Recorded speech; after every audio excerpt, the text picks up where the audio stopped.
s'han presentat al·legacions. Però mireu, tinc aquí l'ordenança i les al·legacions. I evidentment ara no us mataré just abans de dinar llegint-vos tot el plec de lleis i de tot això. L'ordenança municipal que regula la zona de baixes emissions és obligatòria per tots els municipis de més de 50.000 habitants a Europa.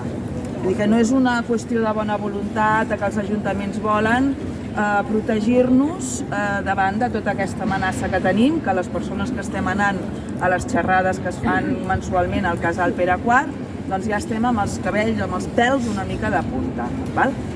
Doncs aquesta ordenança que s'ha fet perquè la normativa mana té moltes mancances. La primera mancança és que no compta, o sigui, no s'ha aprovat primer el PMUS, que vol dir Pla de Mobilitat Urbana de Sabadell. Aquest pla es va treballar des del 2017 fins al 2022. Quan va acabar de fer-se el PMUS, es va presentar a la ciutadania perquè es fessin les al·legacions, va passar el termini i encara des del 2022 no s'ha presentat al ple per la seva aprovació. Vull dir que anem amb un retard. És com, no sé, com fer, ara em penso, jo què sé, un exemple escolar que és el que més em ve al cap. Com si jo regulés les hores de pati que tindran els nanos a la meva escola, jo que sóc la directora, sense tenir en compte sense haver-me llegit o sense tenir en compte el pla anual que m'envien del departament cada inici de curs per dir-me us toquen tantes hores a mates, tantes hores a esbarjo, tantes hores a no sé què. I no es pot fer una cosa sense l'altra, vull dir que l'Ajuntament ja va malament. La zona de baixes emissions ja hauria d'haver estat aprovada el 2023, es tenia de termini el 2023. Estem a mitjans de febrer i encara el dia 22, que em sembla que va ser dimecres passat, es va tancar el termini de les al·legacions. Mireu, coses de que adoleix aquesta llei. En principi és una zona restringida i no hi ha un calendari de previsió per allargar aquesta zona de baixes emissions. La zona de baixes emissions seria com el centre històric, tallada per Villarrúbies, per la Rambla, el centre-centre. No s'ha triat la zona tenint en compte quin és el lloc més contaminat de Sabadell, que representa que és per aquí on s'hauria d'actuar, mirant els indicadors i llavors... Hi ha un que està mal col·locat aquí a Sabadell d'indicadors? N'hi ha molts d'indicadors que recullen dades però que no es fan públiques. Sabadell és, començant per la cua, o sigui de les més, és la quarta ciutat per la cua que produeix més, això són dades, vull dir dades que surten fins i tot en l'ordenança, que produeix més NO2, diòxid de nitrogen, que és una de les partícules més contaminants. Què més us podria dir? En l'ordenança no es contemplen actuacions amples, com per exemple parlar de la trama urbana de transport públic, com implementar-la, com renovar el parc i fer-lo tot sostenible, vehicles no contaminants. No, en cap cas parla del carril de bici, que diu, els usuaris de la bicicleta a Sabadell són tan pocs que no val la pena fer carril bici, quan potser és que són tan pocs perquè és que els que van en bicicleta o tenen un tram molt segur o són molt militants i se la juguen cada dia, perquè no tenen seguretat a l'hora de circular per Sabadell. Hi ha gent d'aquí que aneu seguint el tema i segurament totes aquestes coses ja us les heu llegit. Després també cal que tinguem en compte que ens incrementaran el nombre de càmeres en el centre i acompanyat. Càmeres que representa que vigilaran que la zona de baixes emissions està respectada. Però aquestes càmeres també recullen informació de la ciutadania en tots aquests punts del centre que hi ha en aquest moment i caldria complementàriament una llei de protecció de les dades d'aquestes informacions que obtindran les càmeres per saber-ne que no faran un ús no convenient. Vull dir que són càmeres que han de servir per regular el tema del tràfic contaminant o de la preservació de tràfic. Hi ha moltes més coses, però ha de venir el company de la Nat i també el Paco. Mireu, us vull llegir les exempcions del vehicle. Una contradicció també molt important és... No bé? Vale. Que aquí, al final del passeig de la plaça Major, hi ha l'entrada d'un pàrquing que es posarà en servei en el moment que estigui acabada l'obra. Que no lleva el tiempo. ¿Digues? Sí. No digues. Lleva el tiempo. Bueno, porta molt temps, però en el moment que això ja sigui útil pel tràfic rodat, doncs aquí entraran molts cotxes, no? Llavors, en els annexos de l'ordenança hi ha unes... els diferents annexos parlen de diferents coses que no són pròpies de l'ordenança però que ajuden a entendre o a regular-la. Hi ha una que diu límit temporal de les exempcions. Exempcions vol dir, tu no tens un vehicle no contaminant, però jo et dono permís perquè facis servir aquest vehicle dintre de la zona de baixes emissions. Per exemple, vehicles de servei d'emergència i essencials, s'entenen bombers, ambulàncies, totes aquestes coses. Vehicles dedicats al transport de persones amb malalties o discapacitades, no? Vehicles amb matrícula estrangera que compleixin els requisits d'emissions del seu país. Aquests vehicles està justificat que puguin entrar, però l'exempció és permanent.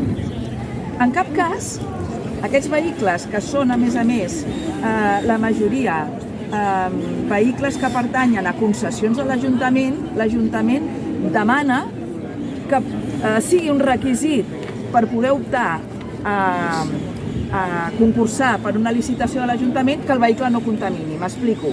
Jo tinc un servei d'ambulàncies, la majoria són privades, que contamina la tira, però l'Ajuntament em va renovant, o la TUS em va renovant, o l'ESMATSA em va renovant la concessió. A mi m'és igual que el vehicle contamina o no, perquè en les condicions del concurs no demana que jo renovi periòdicament o no paulatinament els vehicles cap a vehicles no contaminants. Vull dir que sempre tindrem, de manera permanent, perquè permanent vol dir sempre, aquests vehicles rodant per la zona de baixes emissions. No hi ha tampoc calendari que reculli una anàlisi de dades, és a dir, hem fet la zona de baixes emissions, a veure la qualitat de l'aire aquest any com a resultat en aquesta zona. Cal seguir amb les mesures, cal atenuar-les o cal intensificar-les.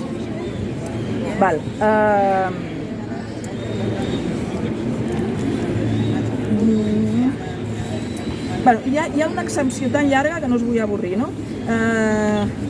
Diu, autorització temporal a vehicles que presentin, una autorització específica de l'Ajuntament, o que transportin persones diagnosticades de malaltia que no siguin ambulàncies, o que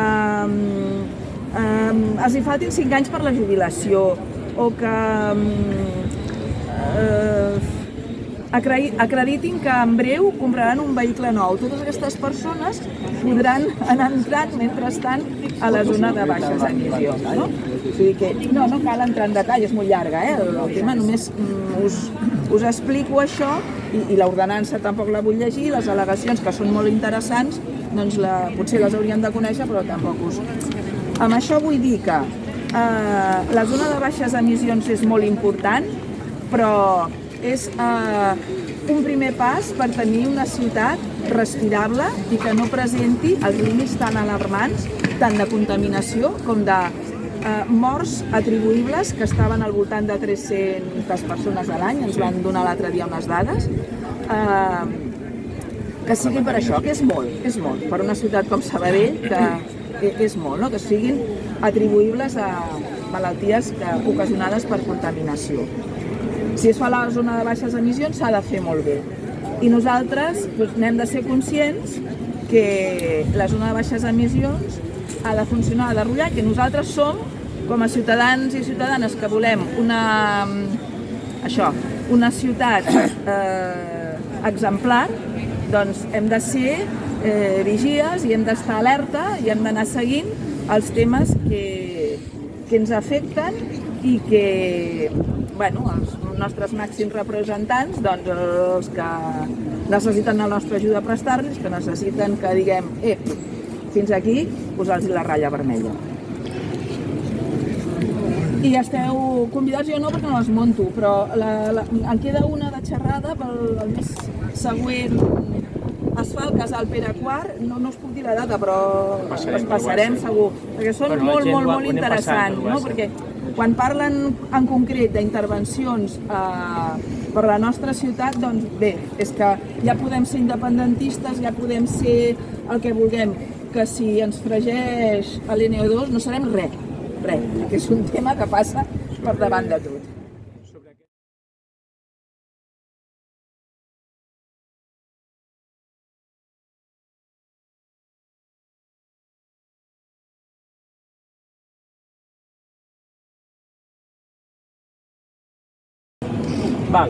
Sobre això, afegir només respecte al que deia la Damaris, que les mateixes dades que es van donar en la primera de les xerrades que vam fer al Pere IV, que alguns de vosaltres i algunes vau ser-hi, recordo una dada també, a part de les 300 persones que s'estima que moren a Sabadell cada any a causa de la contaminació, afectades directament, de que Sabadell, en tot el llistat de totes les ciutats catalanes de més de 50.000 habitants, estava la tercera per la cua, recordo, ens passaven per la cara ciutats o pobles com Rubí i altres pobles que podien pensar, hòstia, tu, no? Doncs sí, la tercera per la cua en quant a metres quadrats de massa verda, d'arbres, de tota Catalunya.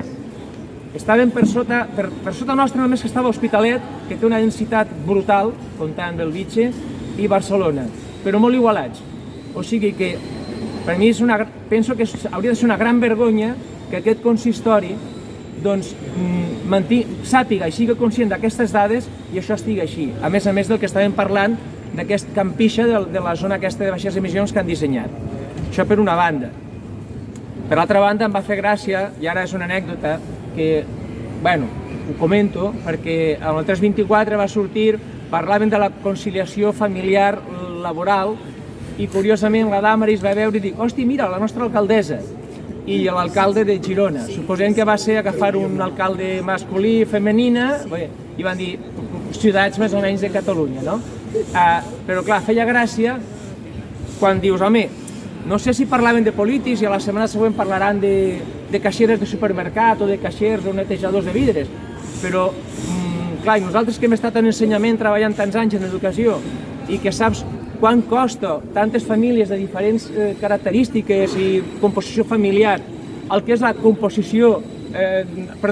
la conciliació familiar, doncs et fa riure que justament l'exemple sigui algú que té la potestat d'ajustar-se a l'agenda quan li convingui, d'entrar mitja hora tard, de fer una mica el que vulgui en el seu horari, per dir, home, no, és que fent conciliació i dius, hòstia, fa vergonya aliena que s'hagi escollit aquest tipus de perfil de persona, no?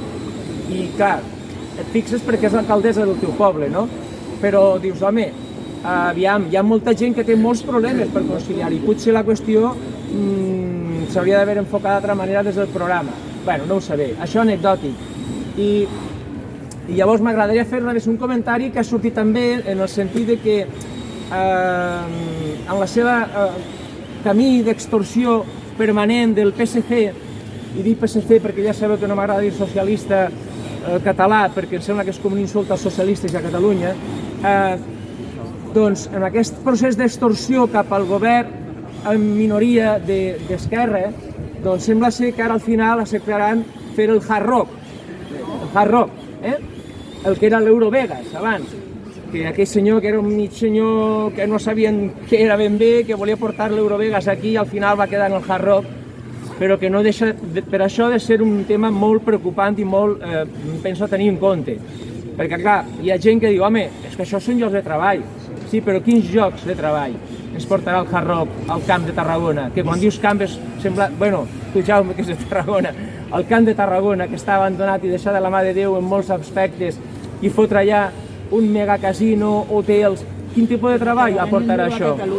Què aportarà això a Catalunya? Quan resulta que joves, els nostres joves, els nostres fills i filles, nebots, veïns, nets i netes, molts han de marxar i molts dels que estem aquí sabent que els tenim a fora o que han d'haver de marxar perquè aquí no hi ha treball qualificat per jovent molt ben preparat per poder fer un tipus de treball, perquè resulta que no hi ha empreses aquí on no es fa la captació o el treball prou perquè vinguin aquestes empreses aquí a instal·lar-se i pugui treballar el nostre jovent i hagi d'emigrar, i el que es volen muntar és una patxanga en hotels i casinos, sabent el que comporten els casinos i el que comporten aquest tipus de turisme, i no vull insultar la gent del turisme familiar, perquè no serà turisme familiar ni humil, perquè tampoc serà ben bé turisme humil, sinó que serà turisme mafiós o de joc o de tipijocs.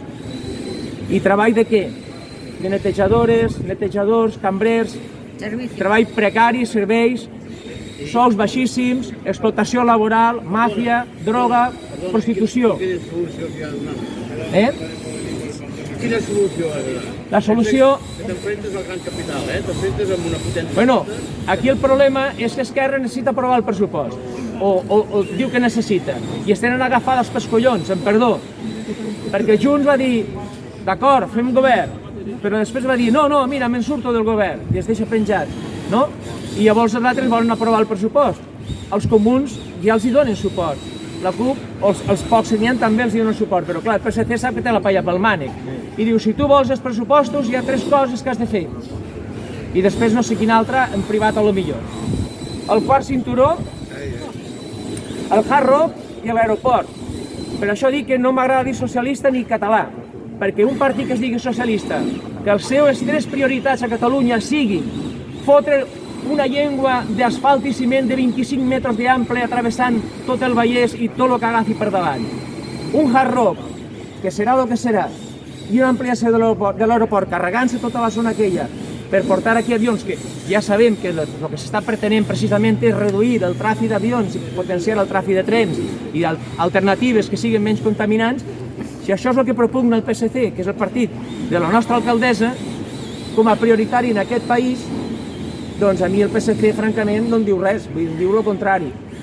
Només volia comentar això perquè sembla que hem de seguir les notícies. I dir el que ja vaig dir l'altre dia en la presentació de l'exposició, que tothom penso que ens hem de sentir orgullosos i partícips, perquè tant els que heu fet molt, i els que heu fet menys, i els que heu estat anant cada dia a estar allà, els que heu anat passant, els que heu fet de guies d'altres persones, els que ho heu difós, entre tots penso que hem fet un treball digne, molt digne, i del que hem d'estar molt orgullosos i molt orgullosos. I això penso que és un valor que tenim. Ahir un amic que va estar amb mi va dir, parlaré amb la gent de Sentmenat, amb l'alcalde, perquè penso que això hauria d'anar a altres municipis. Tant de bo, si això pot anar i es pot exposar encara que siguin espanells, estaria molt bé. I si pot anar a una altra localitat o una altra, penso que també. Per tant, treballarem també en aquest tema, que va ser una cosa que em va dir així personalment. I res, jo només recordar als nostres companys que sempre estaran presents, a la Teresa, al Pepe, al Luis, a l'Emilio, al Carlos, a l'Andreu, al Josep, els 2 Joseps i al Manel, company de la Nati.